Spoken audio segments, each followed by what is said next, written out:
That looks like some kind of motor.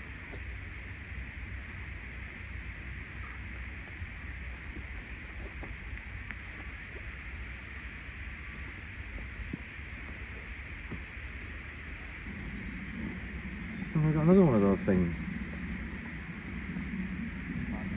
I'm still saying it's like some kind of dynamo or something, but we'll see. So, I gave Steve Forrester a message with some photos of these, and just got back to me. Just had a quick call with him, and he reckons they're 2-inch motor rounds.